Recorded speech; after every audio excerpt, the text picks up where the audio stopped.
له مس کاله تر دې حاله 15مه برخه. پاڼې یوه کیله 4 پرې کړه او له خپله چک پې ولګوو.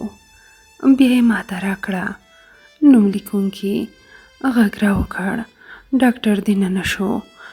پاڼه ډاکټر ته نږدې د ناروغانو په چوکۍ او زه ډاکټر ته مخامخ کېناستم. ډاکټر تکلیف په هکله وپوښته.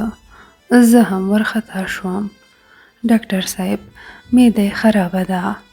په جنګونو یې د مور رنګ راته زیړ کړی دی. ورونه مې راته رټي. ما خو بیخي کور پریښی دی.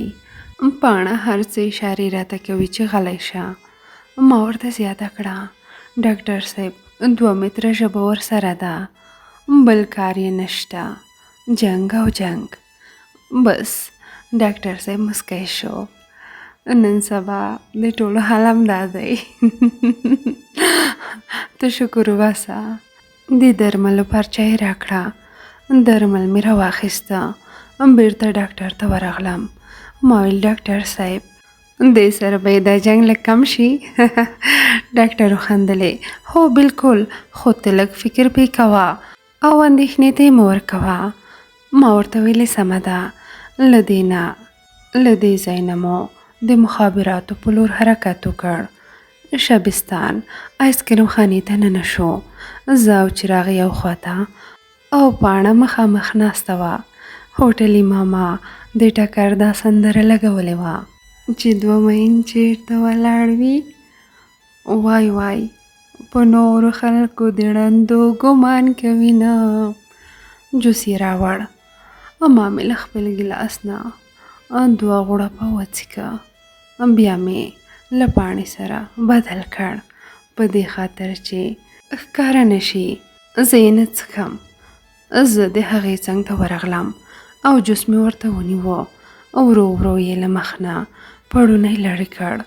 غټې سترګې، سپین مخ او نرۍ وریځې، شرابي شونډې، دنګه ځواني د دومره ښکلاګانو سره څهره یې خاکساره او معصومه بیانوله.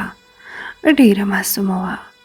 کله چې مې ورته وکته بس هر څه رانه هېر شو. جوس نه یې د شونډو په سر داسې څکو کړ چې شونډې یې لا پورته نه وې لمدې شوې. زه غوسه شوم او ګیلاس مې ورته نږدې کړ. تورې جامې پینولې شوې. د پاڼې له غاړې مې لاس چاپېره کړ او مې غوښتل غېږ کې ونیسم. کله چې مې دا غېږ کې ونیوله نو کوچنی ورور یې غوسه شو او بیرون لاړه. د پاڼې تندی په میز ولګېده. ما یې لاس کلک په لاسونو کې نیولی و. کله چې یې مخ راپورته کړ له اوږدو بڼو یې اوښکې څڅېدلې. ما مې ځان باندې هملته لعنت وویلې. زه ډېر خفه شوم. بس له هوټله راووتو. د دوسرکه په لور مو حرکت وکړ. دوسرکه کې نو داسې لاره بنده وه چې نور مې زړه پکې تنګ شو. ګرمي خو له کاڼو اوبه ویستې. د څادر لاندې مې د پاڼې تر ملا لاس چاپېره کړ. پاڼه لکه پاڼه رپېده. وجود یې داسې خولې و چې ته به وایې 2 سطله اوبو چا پرې اچولې دي. رکشا نه ښکته شو. د پاڼې لاس زما په بغل ولګېده. هغوی مې په موټر کې کېنوه او زه د عامه روغتون په لورې روان شوم.